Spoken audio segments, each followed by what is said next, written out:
அடுத்ததாக முன்னிலை பேராசிரியர் பழனிசாமி ஐயாவின் வாழ்வியல் தொடர் சிந்தனை உரை பாகம் 63. கடந்த 2 அமர்வுகளில் ஐந்தொழுக்க பண்பாடு பற்றிய விளக்கங்களை தந்தார். இன்றைய அமர்வில் அது இரண்டொழுக்க பண்பாடாக மாறியதை பற்றிய விளக்கங்களை தருவார். சிந்தனை உரையை தொடங்குமாறு கனடா ஸ்கை யோகா மன்றத்தின் சார்பில் ஐயாவை பணிவன்புடன் வேண்டிக் கொள்கிறோம். வாழ்க வளமுடன் ஐயா. வாழ்க வளமுடன் ஐயா. வாழ்க வாழ்க வையகம், வாழ்க வையகம், வாழ்க வளமுடன். குரு வாழ்க, குருவே துணை. சிந்தனையை, உடல் நலத்தை சீர் அமைத்து உய்வித்த குருவே வாழ்க. வாழ்க வளமுடன், வாழ்க வளமுடன், வாழ்க வையகம்.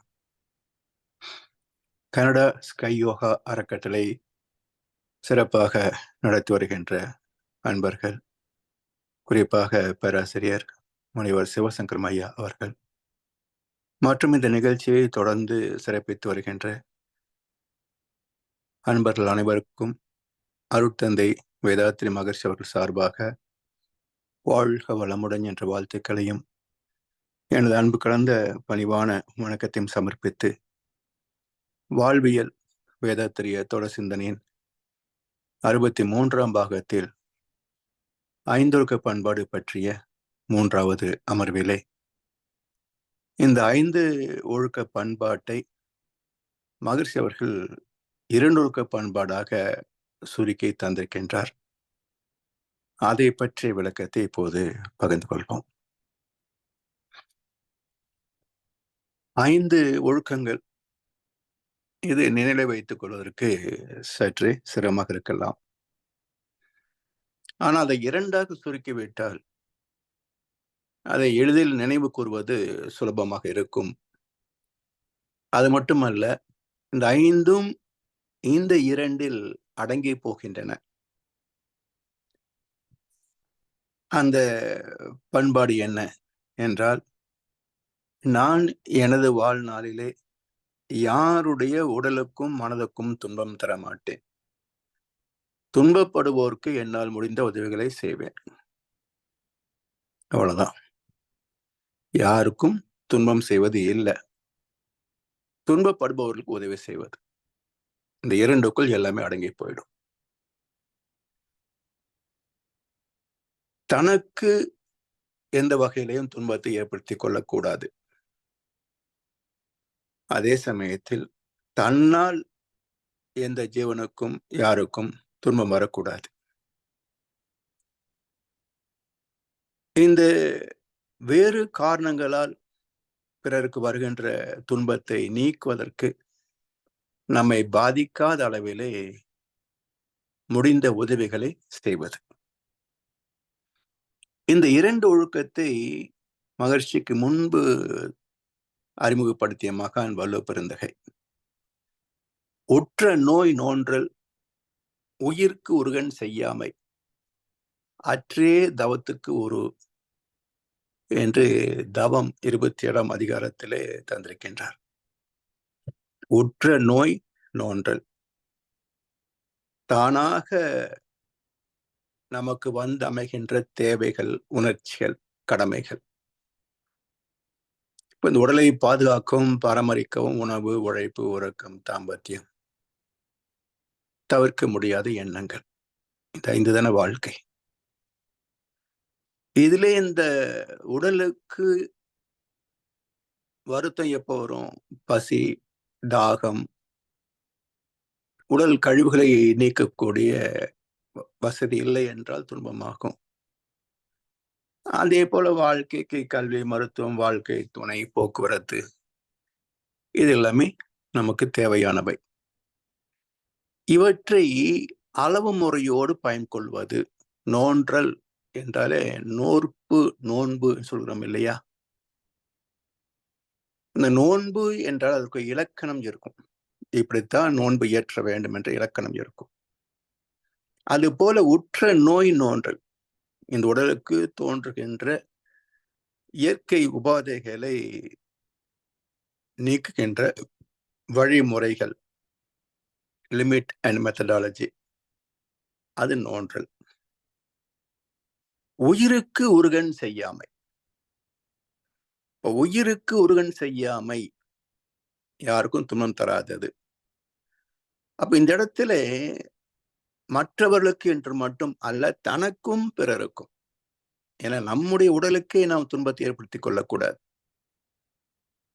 இன்னும் சந்தேகம் வரும், யாராவது நமக்கு நாமே துன்பத்தை செய்து கொள்வோமா என்ற ஒரு கேள்வி எல்லோருக்கும் வரலாம். கொஞ்சம் சிந்தித்து பார்க்கணும். நமக்கு வருகின்ற நோய்கள் வேறு யாரோ உண்ட உணவுக்கோ முறையை தவறிய செயல்களுக்காக வந்ததா? நாம செய்ததுக்கு தானே வந்தது. நாம் சாப்பிட்ட இனிப்பு டயபெட்டிக் நோயாக வருகிறது. நாம் சாப்பிட்ட கொழுப்பு, அசைவம், இவையெல்லாம் இரத்த அழுத்தமாக வருகிறது. நாம் பட்ட கோபதாபங்கள் அல்சர் நோயாக வருகிறது. இதெல்லாம் நமக்கு நாமே செய்து கொண்ட பாவங்கள் தானே. எனவே உயிருக்கு உருகன் செய்யாமை என்றால் நம்முடைய உயிருக்கும் சேர்த்துதான். எல்லா உயிர்களுக்கும் உருகன் செய்யாமை. எந்த ஜீவனுக்கும் துன்பத்தை தரக்கூடாது, தனக்கோ பிறருக்கோ, தற்காலத்திலேயோ பிற்காலத்திலேயோ, உடலுக்கோ மனதுக்கோ. துன்பம் தராத எண்ணம், சொல், செயல்தான் ஆறாம். அதான் பண்பாடு. சரி, இந்த இரண்டு ஒழுக்கங்களும் எப்படி, யாருக்கு, எப்போது சாத்தியமாகும்? இது தெரியாத மக்கள் உண்டா? நீ உலகத்துல மற்றவங்களை துன்புறுத்த கூடாது என்று தெரியாத மனிதன் யாராவது உண்டா? எல்லாருக்கும் தெரியும். நம்மளை போல மற்றவங்க வலிக்கும், யாருக்கும் துன்பம் செய்யக்கூடாது அப்படின்ற தர்மம் எல்லோருக்கும் தெரியும். சிறைச்சாலை கைதிகளுக்கு கூட தெரியும். பைத்தியக்காரனை தவிர எல்லோருக்கும் தெரியும். ஆனால் பைத்தியங்கள் பாவம் செய்கின்றனவா? அல்லது பைத்தியம் இல்லை என்று நினைக்கிறார்களே, இந்த மக்கள் பாவம் செய்கிறார்களா? யார் செய்றாங்க? பைத்தியங்கள் பாவம் செய்யறது இல்லை. பைத்தியம் இல்லாத ஜென்மங்கள் தான் பாவம் செய்யுது. இப்ப யாருக்கு தெரிந்து என்ன பயன் சொல்லுங்க பார்ப்போம். எல்லா தர்மமும் தெரிஞ்சு வச்சிருக்கிறோம். பின்பற்றவில்லை என்றால் பயன் என்ன? எனவே தெரிந்திருந்தும் அதை பின்பற்ற முடியாத உணர்ச்சி வயமோ, அலட்சியப்படுத்துதலோ, இவற்றுக்கு காரணம் என்ன என்றால், மனம் நம் வசத்தில் இல்லை. மனம் நம்முடைய வசத்தில், நம்முடைய கட்டுப்பாட்டில் இல்லை. அப்ப அது நினைத்ததை எடுத்தேன், கவிழ்த்தேன் என்று செய்து விடுகிறது. மனதை லகான் போட்டு இழுக்கக்கூடிய வழிவகை என்ன? சினமடங்க கற்றாலும் சித்தியெல்லாம் பெற்றாலும் மனமடங்க கல்லார்க்கு வாயேன் பராபரம் என்றாரே தாய்மானார். இப்ப மனம் அடக்கும் வழி எது? மனம் அடங்கும் இடம் எது? அதுதான் தவம். தவம் செய்தால்தான் மனம் அறிவின் கட்டுப்பாட்டுக்குள் வரும். ஆணவம் அறிவின் கட்டுப்பாட்டுக்குள் வரும். தவம் செய்யவில்லை என்றால் மனதுக்கு வில் பவர், உறுதி பத்தாது. மன உறுதி இல்லை என்றால் உணர்ச்சிகள் நம்மை வென்றுவிடும். அறிவை புலன்கள் வெல்லுவது இயல்பு. அறிவால் புலன்களை வெல்வது உயர்வு என்றார் மகர்ஷி. எனவே இந்த இரண்டொழுக்க பண்பாட்டை பின்பற்றுவதற்கான அடிப்படை பயிற்சி தவம். தவம் செய்தால்தான் மனதை ஆளும் திறம் பிறக்கும். ஆளும் திறம் பிறந்து விட்டால் எதை செய்வது எதை தவிர்ப்பது என்ற சிந்தனை இயல்பாக பிறந்துவிடும். சிந்திக்க தொடங்கிவிட்டால் எண்ணி துணிக கர்மம் இயல்பாகிவிடும். ஆராய்ந்து பார்த்து செய்கின்ற செயல்களிலே துன்பம் வருவதற்கான வாய்ப்புகள் மிக மிக மிக குறைவு. எனவே உற்ற நோய் நோன்றல் உயிருக்கு உருகன் செய்யாமை, அற்றே தவத்திற்கு உரு.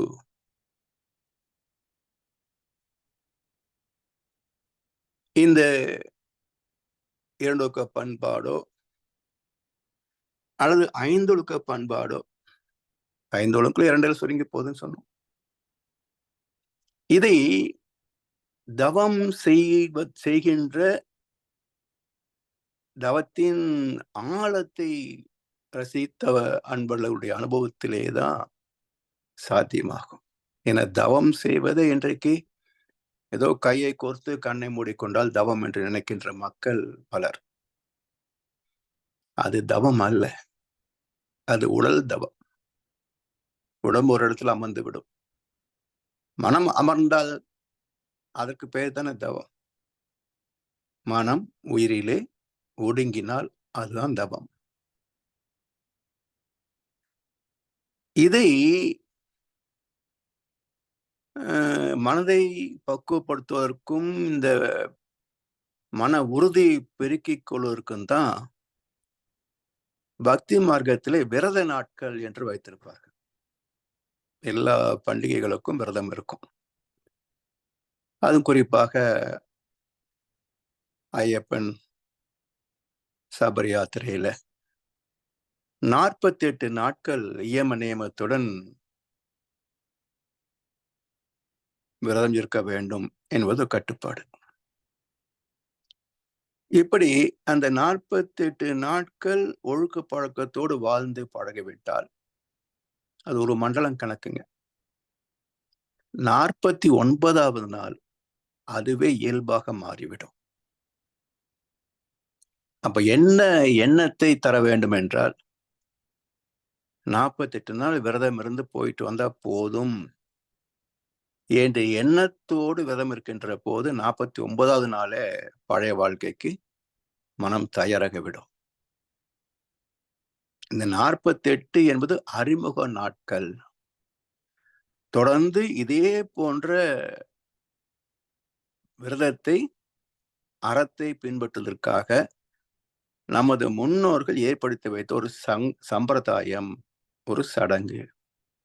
இது ஒரு ஆரம்ப பயிற்சி. இதை 48 நாளிலே இருந்து தொடர்ந்து ஆண்டுகள் தோறும் பின்பற்றுகின்ற அந்த இயல்பு வந்துவிட வேண்டும் என்பதற்கான அறிமுகம் என்பதோடு அந்த உணர்வோடு விரதம் இருந்தால் நிச்சயமாக 48 முடிந்து போகாது.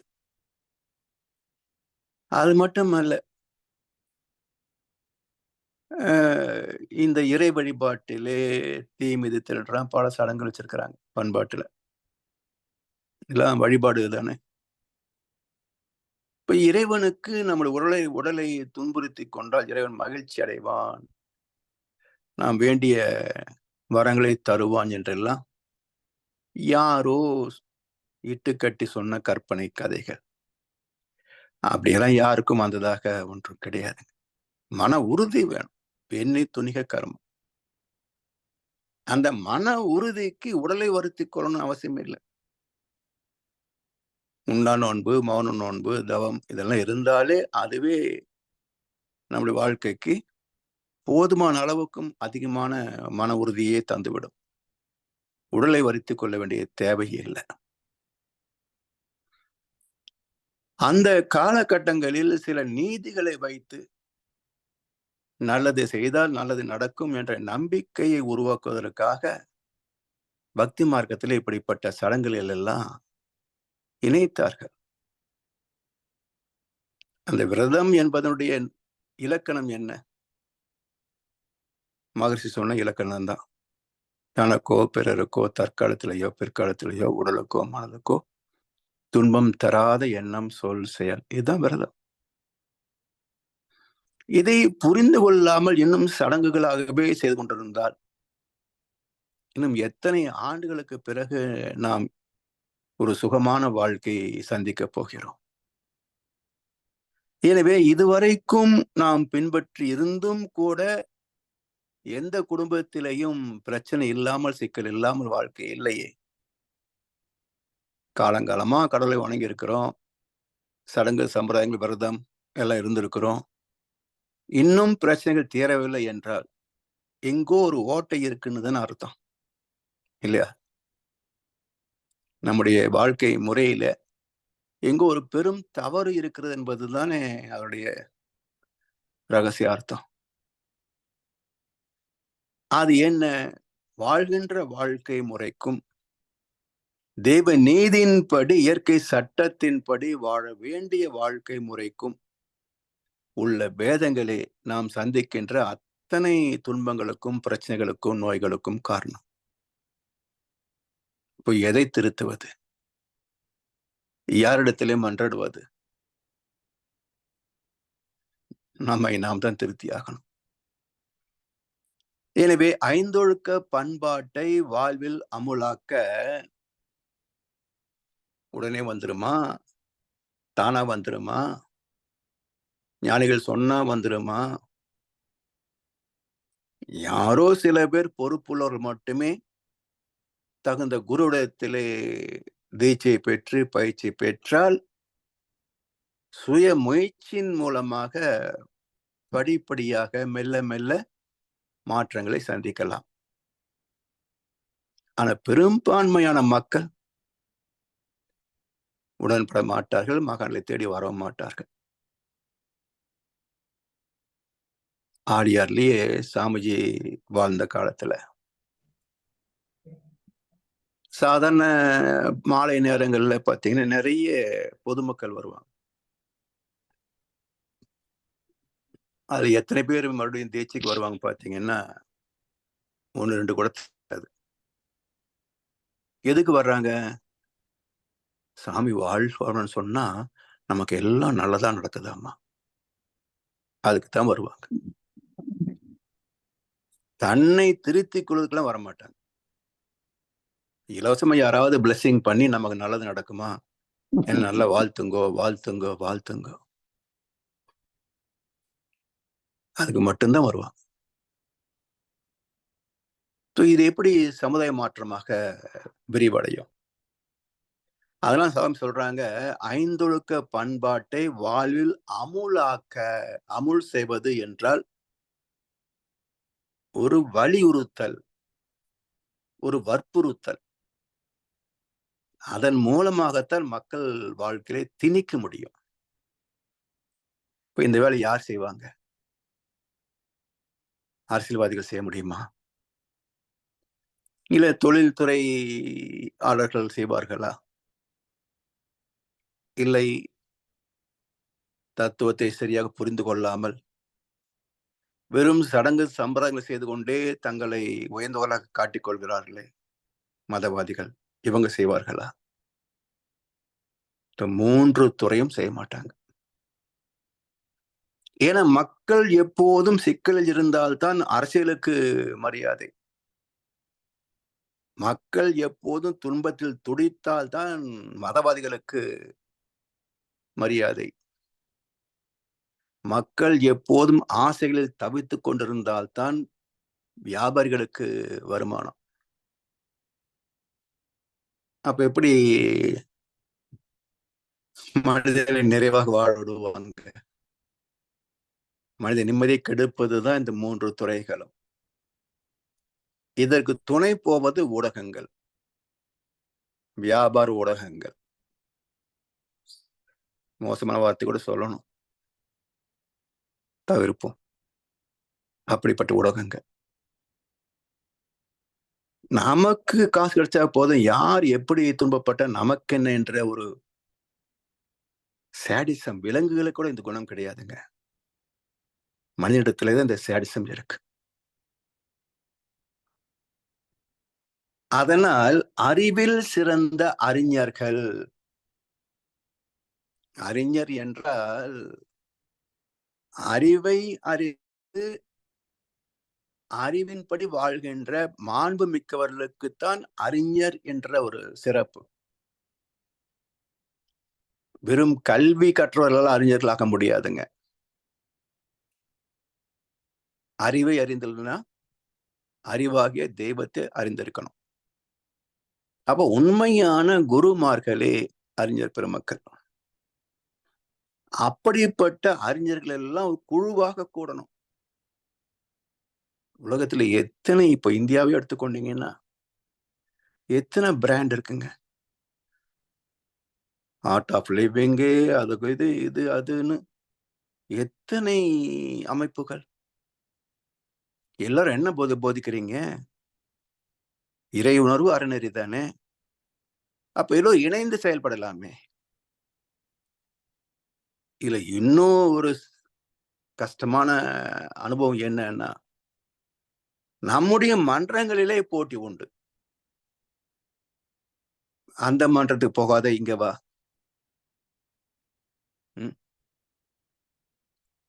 யார் நடத்தினா என்ன? எல்லாம் உலக சமூக சேவா சங்கம் தானே. இதுக்குள்ளேயே போட்டி பொறாமை இருந்தா எப்படி நான் வெளியே வர முடியும்? அப்போ ஈகோ, எல்லாருக்கும் தலைமை பதவி வேணும், எல்லாருக்கும் செக்ரட்டரி பதவி வேணும். அப்போ அரசியல் கட்சி மாதிரி தான் பிரிஞ்சு நிற்பாங்க. நோக்கம் எல்லாத்துக்கும் ஒண்ணுதான்றாங்க. ஆனா இத்தனை பிராண்ட் எதுக்குன்னு கேட்டா ஒத்து போக மாட்டாங்க. இப்போ இவர்களே ஒத்து போகாத போது உலகம் எப்படி ஒத்து போகும்? அறிவை அறிந்த ஆன்மீகவாதிகளும் ஒத்து போகவில்லை என்றால் வியாபாரிகளும் அரசியல்வாதிகளும் எப்படி ஒத்து போவாங்க? வெறும் பேச்சளவுல தான் இருக்கும். எனவே நல்லது நடந்தால் சரி, எனக்கு என்ன முடியுமோ நான் செய்யறேன், உங்களுக்கு என்ன முடியுமோ அதை செய்யுங்க. உங்களோட நான் சிறப்பா செய்வேன்னு சொல்றாங்களா? சரி, செய்து காட்டுங்க, நல்லது. செய்யவில்லையா கொஞ்சம் தள்ளி இருங்க, அடுத்தவங்க செய்யட்டும். இப்ப யார் திறமை இருக்கோ அவங்க செய்ய வேண்டியது தானே. இதுல என்ன தற்புகழ்ச்சி, தற்பெருமை? இந்த மன விரிவு தான் அறிஞர் என்ற சொல்லுக்கு அடையாளம். எனதென்ற பொருள் ஏது, எனதென்ற செயல் ஏது, நீ அல்லால் உலகம் ஏது. அதுதான் அறிஞருடைய சிறப்பு. அப்படி இந்த ஐந்தொழுக்க பண்பாட்டை வாழ்வில் அமுலாக்குவதற்கு அறிஞர் குழு ஆங்காங்கே அமைத்து மக்கட்கெல்லாம் சிந்தனையை ஊட்டி வாழ்வு சிறக்க தொண்டு செய்வோம். வாழ்க்கையின் முக்கிய பகுதி தொண்டுங்க. இன்னும் சொல்ல போனா வாழ்க்கையின் அங்கமே தொண்டுதான். இப்போ நம்ம குழந்தைகளை படிக்க வைக்கிறோம், மருத்துவராக படிக்கிறாங்க, பொறியியலாளராக படிக்கிறாங்க, சட்ட வல்லுநராக படிக்கிறாங்க, எத்தனையோ தொழில் செய்வதற்கு டெக்னாலஜி படிக்கிறாங்க. இப்ப மருத்துவத்தில் தேர்ச்சி பெற்ற என் பிள்ளை என் குடும்பத்துக்கு மட்டும்தான் வைத்தியம் பார்ப்பாரா? எல்லாருக்கும் தானே வைத்தியம் பார்க்கிறார். அது தொண்டுதானே. அது ஏன் தொண்டாக மதிக்கப்படவில்லை என்றால் பணம் அதுல விளையாடுது. பணத்தை சம்பாதிப்பதற்காக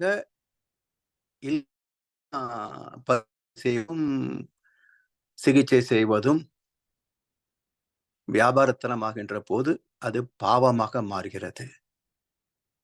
அப்ப தொண்டிலேயே பாவம். இன்னும் சொல்ல போனா தொண்டு நிறுவனங்கள், குழந்தைகள் காப்பகம், முதியோர் காப்பகம் இப்படி எல்லாம் வச்சு நடத்துறாங்க. நான் சில அமைப்புகளுக்கு போய் வருவதுண்டு. அங்க போய் பார்க்கின்ற போது அது நடத்துறாங்க பாருங்க நிர்வாகம். ஏசி வீடு, 2-3 காரு, வீட்டு வேலை, தோட்ட வேலை செய்யறதுக்கெல்லாம் ஆட்கள், எல்லாம் ஃப்ரீ. இப்போ என்னுடைய கேள்வி என்ன, தொண்டு செய்வதற்காகத்தானே மக்கள் மத்தியில நீங்க நன்கொடை வாங்குனீங்க. இந்த நன்கொடை பணத்துல நீங்க இப்படி ஒரு சொகுசு வாழ்க்கை வாழ்ந்தால் இது ஒரு பிச்சைக்கார அல்லவா? நீ வசதியாக வாழ்வதற்கு குழந்தைகள் பெயரிலே, முதியோர் பெயரிலே மற்ற இடத்தில் நன்கொடை எடுத்தால் அது பிச்சை எடுப்பதற்கு சமம் அல்லவா? ஏன் சிந்திக்க மாட்டேன்றாங்க? அப்போ தொண்டு செய்ய வேண்டும் என்றால் முதல் இலக்கணம் எளிமை. அங்க இருக்கின்ற குழந்தைகள், முதியோர்களை விட நீங்க எளிமையா இருக்கணும். அதான் தொண்டு செய்கிறேன் என்பதற்கு அர்த்தம்.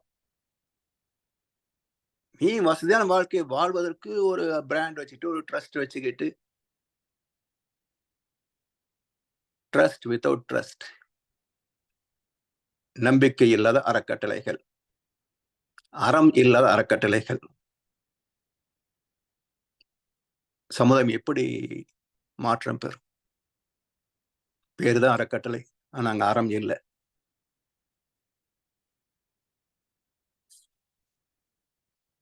எனவே இதுதான் உயர்ந்த தொண்டு எது என்று சொன்னால், ஆங்கு ஒரு ஏழைக்கு எழுந்தது அறிவித்தல் என்றார் பாரதியார். எழுத்தறிவித்தல் அல்ல, எழுந்தது அறிவித்தல். ஆதியாய் இருந்தது, ஆற்றலாய் எழுந்தது, அண்டங்களாய் விரிந்தது, உயிர்களாய் மலர்ந்தது, சத்து சித்து அனந்தம். அந்த இறைவனை அறிவிக்கச் செய்கின்ற ஆன்மீக கல்விதான் அத்தனை தொண்டுகளிலேயும் உயர்ந்த தொண்டு, நிறைவான, முழுமையான, சிறப்பான தொண்டு. அதைத்தான் ஐந்தொழுக்க பண்பாட்டை பரப்புவது உயர்ந்த தொண்டு. சீர்திருத்தம் எப்போதும் மனித வாழ்வில் வேண்டும். பிறக்கின்ற போதே நாம ஒரு மோல்டுல பிறக்கிறது இல்லைங்க, அனுபவங்களோடு பிறக்கிறோம். சஞ்சித கர்மா. அதன் விளைவாகத்தான் எண்ணங்கள் தோன்றும். சிந்திக்கின்ற வயது 14 வயதுக்கு உள்ளேயே 10-11 ஆண்டுகளாக அறியாமலேயே பலவற்றை செய்து விடுகின்றோம், கற்றுக்கொள்கின்றோம். இந்த இரண்டையும் சீர்தூக்கி பார்த்து முன்வினை தன்வினை என்ற இரு வகைகளையும் சீர்தூக்கி பார்த்து பின்வினைக்கான எண்ணங்களை சீர்படுத்த வேண்டும். அதான் பண்படுதல், பண்பாடு, பக்குவப்படுதல். எனவே சீர்திருத்தம் எப்போதும் மனித வாழ்வில் வேண்டும். குழந்தை பிறந்து முதுமை அடைகின்ற நீதி உள்ள வரைக்கும் சீர்திருத்தம் மனித வாழ்வில் வேண்டும்.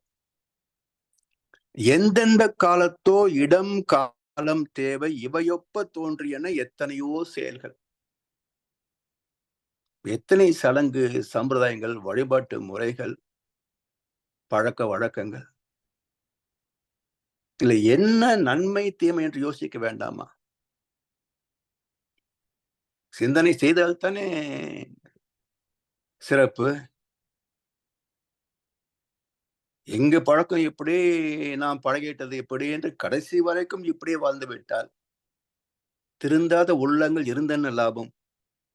வருந்தாத உருவங்கள் பிறந்தென்ன லாபம்? யோசிச்சு பாருங்க. எனவே சிந்தித்து பார்த்து செய்கையை மாத்து, சிந்தித்து பார்த்து செய்கையை மாத்து. தவறு சிறுசா இருக்கையில் திருத்திக்கோ. தெரிஞ்சும் தெரியாம நடந்திருந்தா அது திரும்பவும் வராம பார்த்துக்கோ. இதுதான் அகத்தாய்வு, இதுதான் சீர்திருத்தம். எனவே சீர்திருத்தம் எப்போதும் மனித வாழ்வில் வேண்டும். எந்தெந்த காலத்தோ இடம் காலம் தேவை இவையொப்ப தோன்றின எத்தனையோ செயல்கள். அந்த செயல் அக்கருத்து இன்று சிந்தனைக்கோ அனுபவத்திலோ துன்பம் அளிக்குமெனில் தவிர்ப்போம். அந்த சடங்கு சம்பிரதாயங்கள், அந்த பழக்கங்கள் வழக்கங்கள், இவை எல்லாமே இன்று சிந்தனைக்கோ அனுபவத்திற்கோ துன்பம் அளிக்குமெனில் தவிர்ப்போம். துன்பப்படவா பிறந்தோம்? எந்த காலத்துல சில பழக்கங்கள் வந்திருக்கும். அது அந்த காலத்துக்கு ஏற்புடையதாக இருந்திருக்கும். இப்போ சபரிமலை இங்க பெரிய பிரச்சனை. இப்போ ஏசப்பா ஐயப்பான்னு பெரிய போட்டி நடக்குது. பெண்கள் மலைக்கு வரக்கூடாது, 13 வயதுக்கு கீழே போகலாம், அல்லது 45, 50 வயதுக்கு பிறகு போகலாம் என்று வரைமுறை. இது ஏன் வச்சாங்க?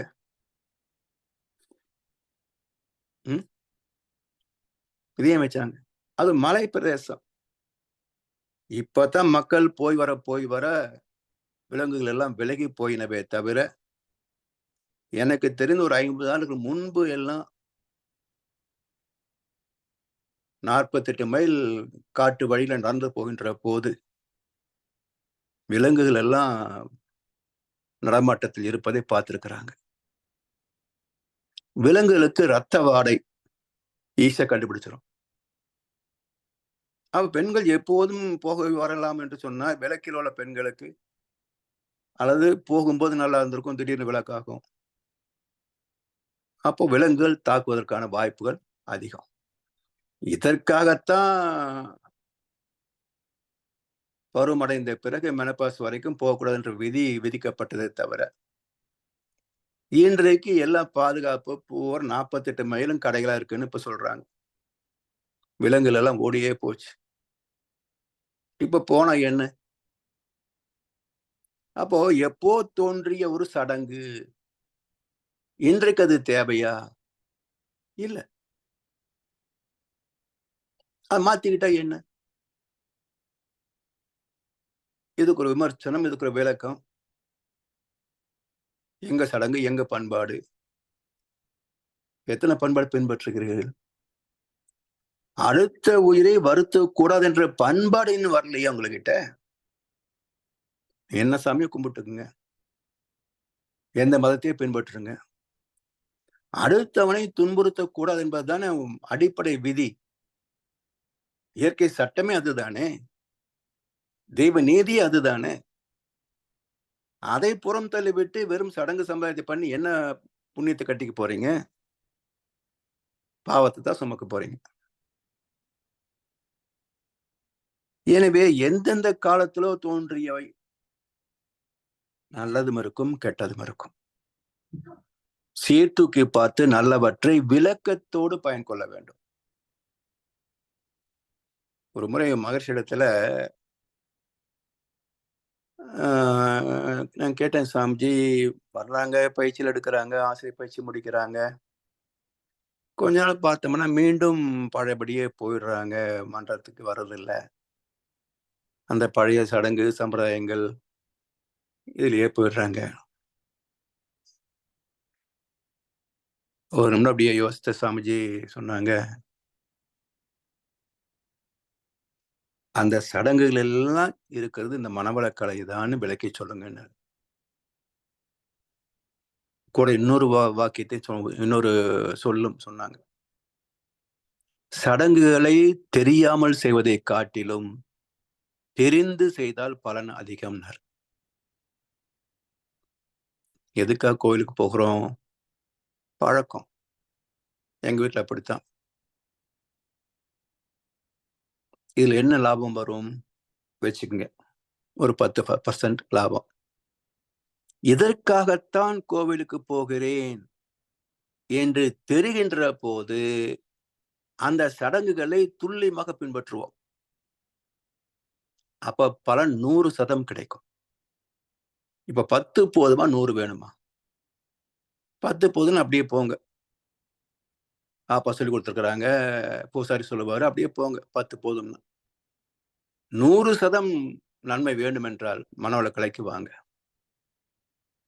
இங்க ஒவ்வொரு தெய்வத்திற்கும் சொல்லப்பட்ட கதைகள், அது எப்படி நம்முடைய வாழ்க்கையை மேன்மைப்படுத்தும் விளக்கத்தை சொல்றோம். அரச மரத்தை சுத்தணுமா, வேப்ப மரத்தை சுத்தணுமா, கோவிலை சுத்தணுமா, எதுக்கு சுத்துறோம், எப்படி சுத்தணும், இது இங்க சொல்லித்தரோம். தெரிஞ்சுக்கிட்டா 100% நன்மை. ஆலயம் தொழுவது சாலவும் நன்று. மகசு எந்த இடத்துலயும் கோயிலுக்கு போக வேண்டாம்னு சொல்லவே இல்லை. புரிஞ்சுக்கிட்டு போகணும். வியாபாரத்தனம் இல்லாமல் கோவிலை வழிபடலாம். அந்த கோவில் சிதைஞ்சிருக்குது, குருக்களுக்கு வருமானமே இல்லை, எடுத்து கொடுங்க.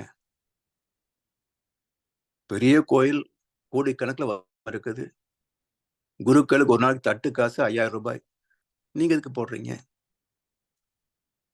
இல்லாதவனுக்கு செய்வதுதான் உதவியே தவிர இருப்பவனுக்கு செய்வது உதவி அல்ல.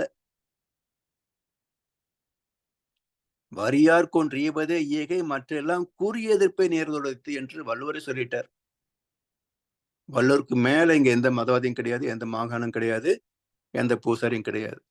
அவர் தெளிவா சொல்லி, எது தர்மம், எது அறம், எது புண்ணியம், வரியார்க்கு ஒன்று ஈவதே ஈகை, பூசாரிக்கு கொடுப்பதெல்லாம் கூறிய எதிர்ப்பை நேர்ந்துடைத்து. அவ்வளவுதான். அப்ப இது போல தேவை இருக்கிற கொடுக்கணும், அதை மறுக்கல. அளவுக்கு மேல கொண்டு கொட்டிட்டு 18,000 கோடி உண்டியல் காசு அரசாங்கம் எடுத்துக்குது, ஆனா கோயிலை நிர்மாணம் பண்றது இல்லை அப்படின்னா, நீ எதுக்கு உண்டியல் கொண்டு காசை போடுற? அந்த 18,000 கோடிக்கு நீங்களே ஒரு நிர்வாக கமிட்டி வச்சு அந்த கோயிலை பராமரிக்கலாமே. நீங்க உண்டியல போட்டு அரசாங்கம் செய்யலன்னு நொந்துகிட்டு இருக்கிறீங்க. திருடன் கையில காசு கொடுத்துட்டு திருடன் கையில காசு கொடுத்துட்டு அவன் திருப்பி தர மாட்டேன்னு சொன்னா அவனே திருடன், அவன் கையில எது கொடுக்குறீங்க? யோசிச்சு பார்த்தா சிக்கல் தீரும். எதுக்கெடுத்தாலும் அரசாங்கத்தை நான் எதிர்பார்த்துட்டு இருந்தான், அவன் என்ன சர்வகலா வல்லவனா? அவனுக்கு என்ன தெரியுமா அதான் செய்ய முடியும். அதே போல சினிமா நடிகர்கள் நம்புறது, அவனை சர்வகலா வல்லவனா? அவன் நடிப்புலதான் எல்லா துறையிலும் ஃபர்ஸ்ட் வருவான், வாழ்க்கையில சொல்ல முடியுமா?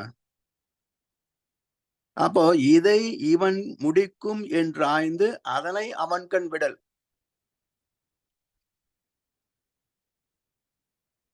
அந்த அறிவு இல்லைன்னு சொன்னா நாடு உருப்படாது, நாம நிம்மதியா வாழ முடியாது. அப்ப என்ன செய்யறது? பேசாம ஒதுங்கிறது தான். வேடிக்கை பார்த்துக்கிட்டு வேகாத மனம் கொண்டு கழித்து வாழ்வேன், மேதினியில் எது நடந்தால் எனக்கு என்ன என்று. இதுதான். எனவே யாருக்காக நம்ம தொண்டு செய்கிறோம்? இவனுக்கு லாபம் எல்லாம் வருவானா? பாரு என்ன லாபம் வருதுன்னு. சும்மா பொத்தாம் போக்குக்கு லாபம் எல்லாம் வருவாங்களா அப்படின்னு கமெண்ட் அடிச்சா எப்படி? இங்க தொண்டு செய்கின்ற மனவளக்கலையில தொண்டு செய்கின்ற ஆசிரியர்களுக்கு என்ன லாபம் இருக்குன்னு பாரு.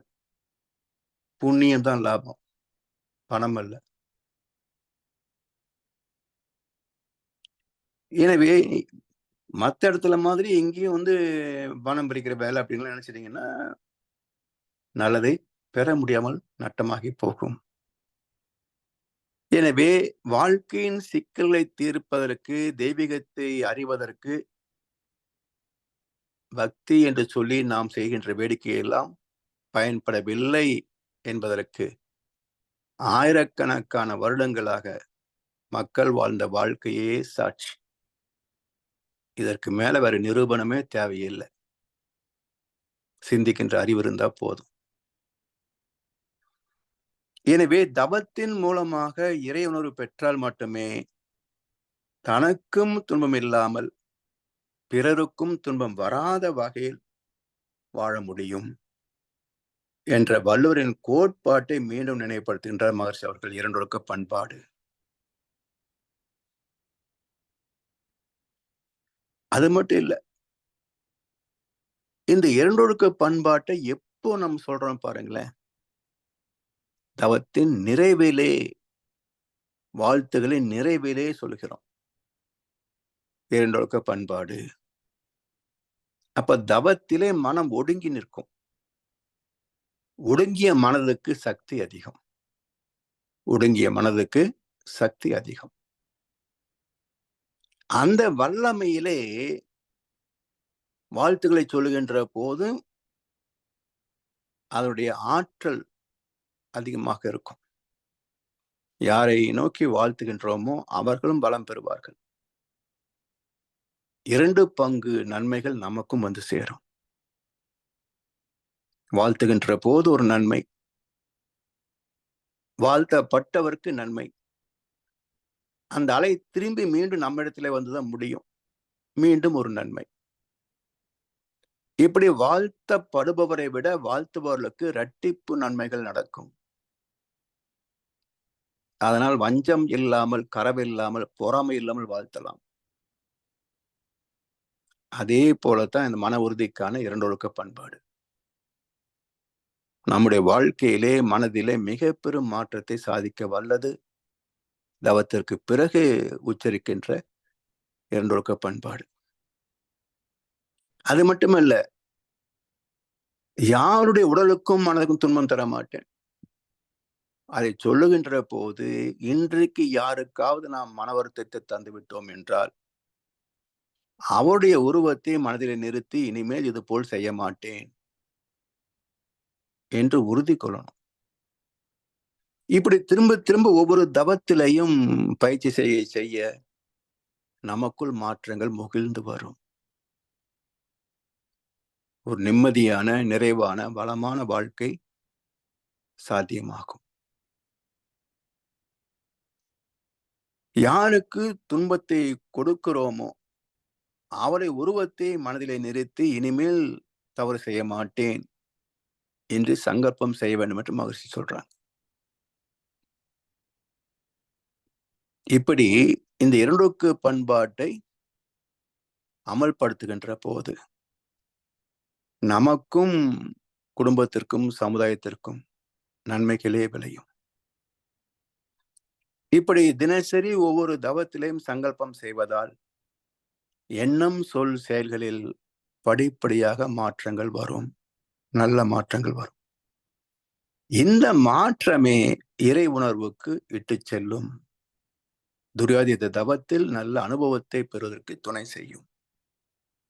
எனவே இந்த பண்பாடு எல்லோருக்கும் வர வேண்டும் என்று மகான்கள் தம் தம் அறிவில் உதித்த வாழ் நெறியைத்தான் போதித்தார்கள், மகர்ஷியும் போதிக்கிறார்கள். மகானுடைய போதனைகள் நல்லவை செய்யும் என்ற நம்பிக்கையோடு கடைபிடிக்க வேண்டும். அப்படிப்பட்ட பக்தர்கள் சமுதாயத்தில் பரவத்தான் தான், குடும்பம், சுற்றம், ஊர், உலகம் என்ற அளவில் இந்த பண்பாடு விரிந்து கொண்டே போய் முழுமை பெறும். பிறகு ஒவ்வொருவரும் இப்பண்பாட்டின்படி வாழத் தொடங்கிவிட்டால் உலகத்தில் எந்த பொருளுக்கும், எந்த நாட்டுக்கும், யாருக்கும் தட்டுப்பாடும் இருக்காது. விரயம் செய்கின்ற மனமும் இருக்காது. இயற்கை வளங்கள் எல்லோருக்கும் பொதுவானவை. இப்போ உலக நாடுகளிலே பர் கேபிட்டா இன்கம்னு வச்சிருக்கிறாங்க. என்னுடைய நாட்டிலே மொத்த வருமானம் இயற்கை வளங்களை கணக்கெடுக்கின்ற போது ஒரு மனிதனின் ஆண்டு வருமானம் சராசரி இவ்வளவு ஆனுவல் பர் கேபிட்டா இன்கம். இதே போல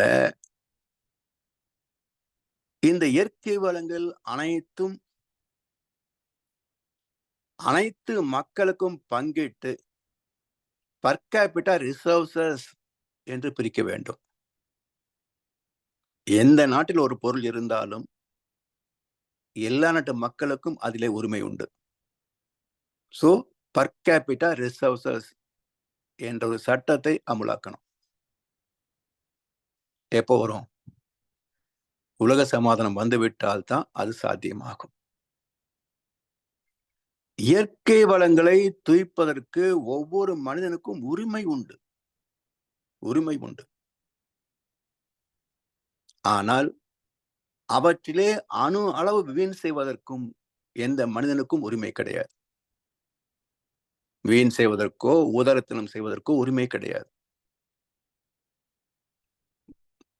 பசிக்கு மேல சாப்பிட்டா அயோக்கியத்தனம். அது அடுத்தவனுடைய சாப்பாடு. இப்படி ஒவ்வொன்றையும் வகுத்து பர் கேபிட்டல் ரிசோர்சஸ், மொத்த உணவு இவ்வளவுதான், ஒரு ஆளுக்கு இவ்வளவுதான், பிச்சைக்காரன் இருந்தாலும் சரி, பிரைம் மினிஸ்டர் இருந்தாலும் சரி, இவ்வளவுதான். இப்படி வகுத்து விட்டால் கொடுப்பவன் யார், வாங்குபவன் யார்? இருப்பது எல்லாம் பொதில் வைத்தால் எடுப்பவர் யாரும் இல்லை. பதுக்குற வேலையும் கிடையாது, ஒதுக்குற வேலையும் கிடையாது.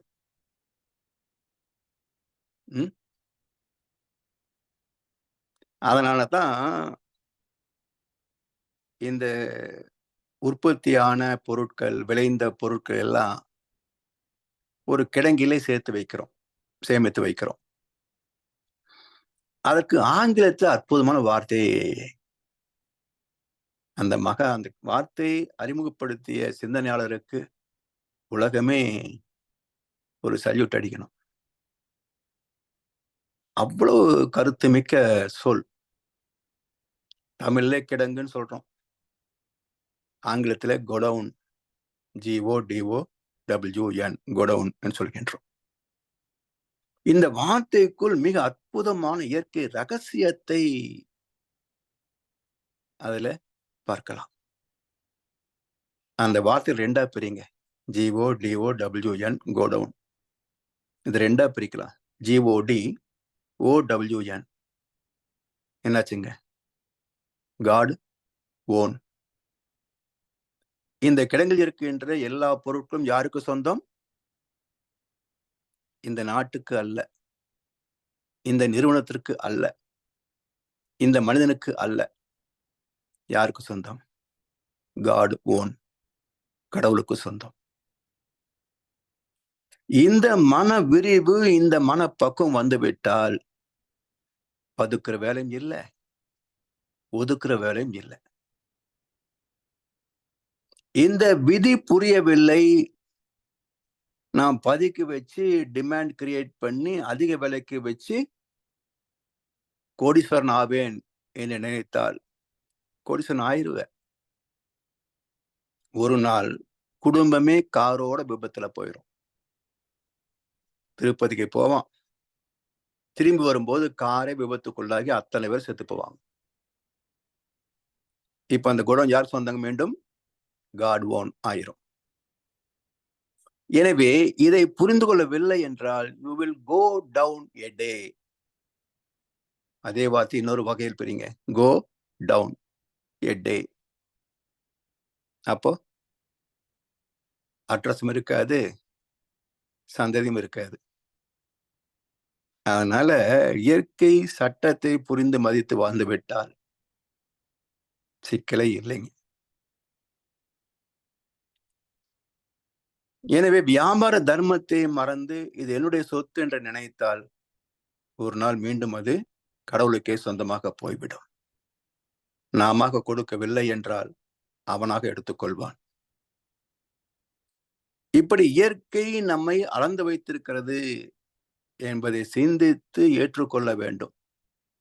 புரியாமல் ஆட்டம் போட்டால் மண்ணுக்குள் அடங்கி போவான்.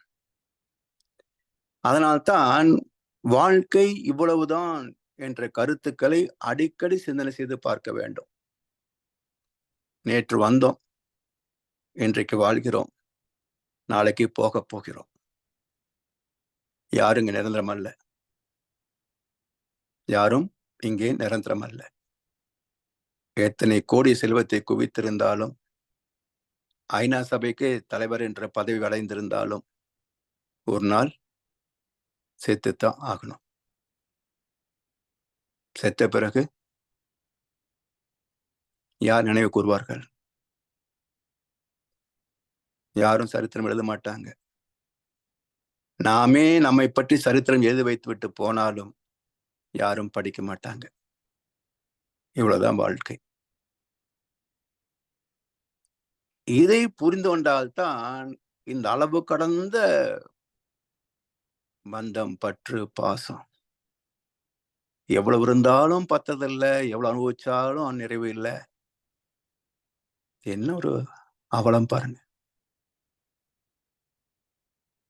சரி, இப்போ சில பேரு ரொம்ப அருமையான பயிற்சிங்க, நான் காலையில் 5 மணிக்கு எழுந்துச்சு வீட்டில் தவம் பண்ணிடுறேன்.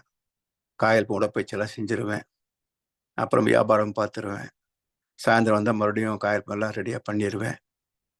எல்லாம் பண்ணிட்டு நல்லா இருக்குங்க. நல்லா இருக்கலாம். ஆனா நிறைவு வருமா? சாவதற்கு பயப்படாமல் வரவேற்கின்ற மனம் வருமா? வராது. ஏன்னா இந்த தவத்தையும் பயிற்சிகளையும் தன்னுடைய உடல் நலத்திற்கும் தன்னுடைய வாழ்க்கை மேன்மைக்கும் மட்டுமே பயன் கொண்டால் அது சுயநலம். சுயநலத்தில் நிறைவு பெற்றதாக சரித்திரமே கிடையாதுங்க. சுயநலத்தில் ஒரு மனிதன் நிறைவு பெற்று விட்டதாக வரலாறே கிடையாது. பொது நலம், நாம் பெற்ற கல்வியை, நாம் செய்து பெற்ற பயிற்சிகளை, நாம் பெற்ற தேர்ச்சியை, அனுபவத்தை மன்றத்திற்கு வந்து மற்றோடு பகிர்ந்து கொள்வது, மற்றவர்களுக்கும் வழிகாட்டுவது, துணை செய்வது, இந்த தொண்டு வாழ்க்கை தான் நமக்கு வாழ்ந்து விட்டோம் நிறைவாக என்ற மன நிறைவை தரும். அந்த நிறைவு தான் உயிர் போகின்ற போது பூமியில நிக்காது, சூரியன்ல நிக்காது, பிரபஞ்ச காலத்திற்கு போயிடும். அதுதான் அற்புதமான மோட்சம் சொல்றாங்க பாருங்க. கும்பகோணத்துல 125 ரூபாய்க்கு மோட்ச தீபம் ஏத்துறாங்க. இப்படி ஒரு முட்டாள்தனம். மோட்சம் என்பது எவ்வளவு உயர்ந்த ஒரு ஆத்ம நிலை. அதை 125 ரூபா கொடுத்து ஒரு பூஜை பண்ணிட்டா மோட்சத்துக்கு போயிடுவான்னு நினைச்சா இவன மாதிரி வடிகட்டின முட்டாள் யாராவது இருப்பாங்களா? ஒரு ஏமாத்து வேலை. இவன் ஒரு ஏமாளி. எனவே இப்படி எல்லாம் எங்கேயுமே கிடையாதுங்க. மந்திரத்துல மாங்காய் வராது. எந்த குளத்துல முழுகி வச்சாலும் பாவம் போகாது. நம்மை நாம் திருத்தி ஆக வேண்டும். திருத்தம் தான் வாழ்க்கையில நன்மைகளை தரும். சோ அதற்கு துணை செய்வது ஒரு நம்பிக்கை மார்க்கம், பக்தி மார்க்கம். அந்த அளவிலே தான் அது பயன் கொள்ள வேண்டுமே தவிர அதையே முழுக்க நம்பி வீழ்ந்து விட்டோம் என்று சொன்னால் ஒழுக்கம் வராதுங்க. வாழ்க்கையில தர்மம் இருக்காது. அறம் இல்லாத வாழ்க்கை ஆபத்து தான். இறைவன் காப்பாற்ற மாட்டான். இறைவன் காப்பாற்ற மாட்டான். ஒரு சின்ன ஏற்கனவே சொல்லியிருக்கேனான்னு தெரியல. சொல்லியிருக்கேன்னு நினைக்கிறேன். இந்த கோவில் போகிற போது அங்கே நடக்கூடிய வியாபாரங்கள் கடைசியில தெய்வத்தின் திருவருள் பெற்றோமா இல்லையான்ற ஒரு விளக்கம் சொல்லியிருக்கேன்னு நினைக்கிறேன். சொல்லலைன்னா பிறகு சொல்லுங்க. அடுத்த வாரத்தில் அதை சேர்த்து சொல்கிறேன்.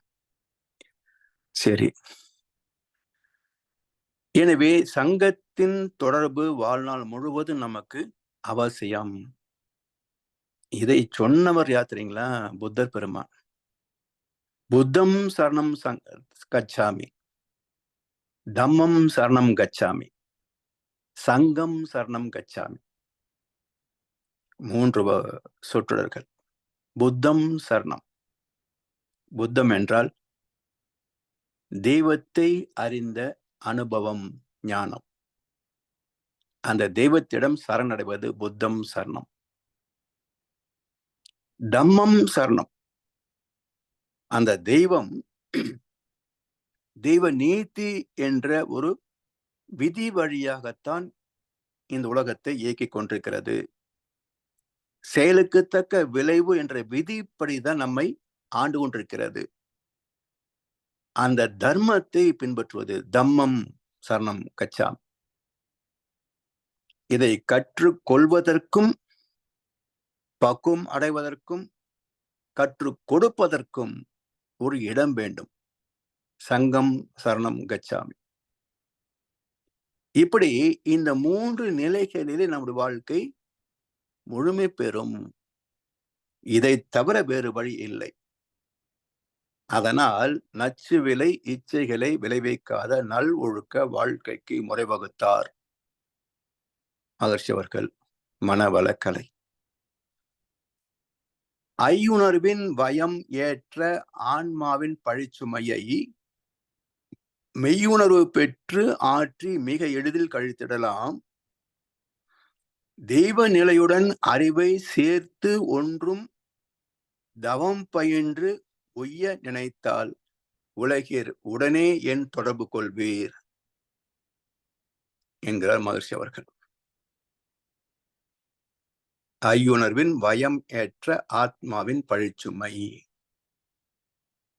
5 புலன்கள் மீது உள்ள நிறைவு பெறாத ஆசையின் காரணமாக செய்த பழிச்செயல்கள். அதை மெய்யுணர்வு பெற்று ஆற்றி மிக எளிதில் கழித்திடலாம். இறை உணர்வில் இறை நிலையோடு ஒன்று கலக்கின்ற ஆத்ம ஞானத்தில் முழுவதும் கழித்து விடலாம். தெய்வ நிலையுடன் அறிவை சேர்த்து ஒன்றும் தவம் பயின்று பழுத்த நிலை வரும் வரையில் நீ நான் என்றோம். 2 பதமடைந்தோம் ஒன்றானோம். பரமானந்தம் வழி தவம். அதை கற்றுக்கொண்டு வாழ்க்கையிலே மேன்மை பெற நினைத்தால் மக்களே, பக்தர்களே, உடனே என்னை தொடர்பு கொள்வீர் என்று மகர்ஷி அவர்கள் அழைக்கிறார்கள். வந்தவர்கள் பாக்கியவான்கள், வராதவர்கள் வாழ்த்துவோம் என்று சொல்லி இருநொழுக்க பண்பாட்டை நிறைவு செய்கின்றோம். வாய்ப்பளித்தனருக்கும் நன்றி. வாழ்க வளமுடன். அடுத்த அமர்விலே பெண்ணின் பெருமை பற்றி சிந்திக்க தொடங்குவோம். வாழ்க வளமுடன். மிக்க நன்றிகள் ஐயா. நன்றி ஐயா. வாழ்க வளமுடன். மிகவும் சிறப்பாக இருந்தது ஐயா. மிகவும் தெளிவாக இருந்தது ஐயா. அடுத்த சிந்தனையை மிகவும் ஆவலுடன் எதிர்பார்த்து கொண்டிருக்கிறோம். பெண்ணின் பெருமை. ஐயாவிடம் விளக்கங்கள் கேட்க விரும்பினால், ஏதாவது கேள்விகள் இருந்தால் ஐயாவுடன் கேட்டுக்கொள்ளலாம்.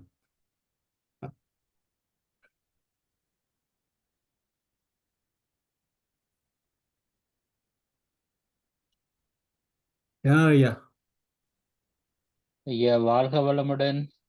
வாழ்க வளமுடன் ஐயா. வளம போலேயே இதுவும் ஒரு சிறப்பான சிந்தனை ஒரு ஐயா. அந்த எல்லா இடத்துலயும் இந்த சங்கங்களுக்கு இடையான போட்டிகள் அதை பற்றி குறிப்பிட்டிருந்தீங்க. அதுகள்ல அதை நிவர்த்தி செய்யறதுக்கு என்ன வழி இருக்கலாம்? தாங்களா உணர்ந்ததை திருந்தாட்டு அது ஒரு கேள்வி.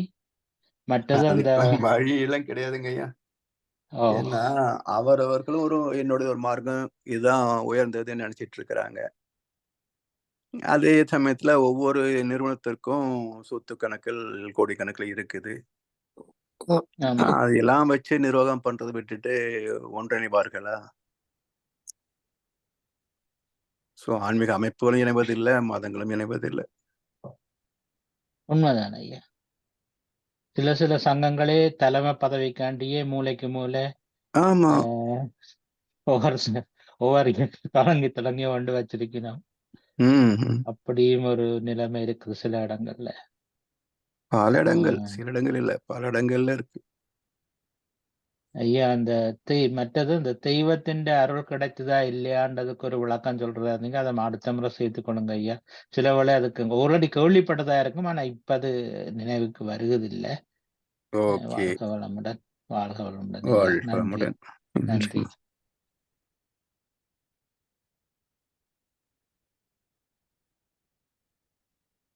யாராவது?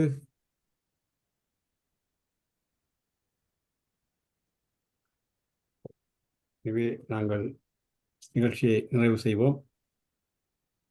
ஐயாவுக்கு ஒரு வாழ்த்து கூறுவோம். நூலை பேராசிரியர் இந்த சிந்தனையை சிறப்பாக நூல்படுத்தி தந்த நூலை பேராசிரியர் பழனிசாமி ஐயாவுக்கு ஆயிரமாக சேர்ந்து வாழ்த்து கூறுவோம். நூலை பேராசிரியர் பழனிசாமி ஐயா, வாழ்க வாழ்க வளமுடன். வளமுடன். அவரின் உடல் நலம், மனவளம், பொருளாதார வளம், வாழ்க வாழ்க வளமுடன். வளமுடன். அவரின் அன்பு குடும்பம், வாழ்க வளமுடன். அவரின் வேதாத்திரிய தொண்டு, வாழ்க வாழ்க வளமுடன்.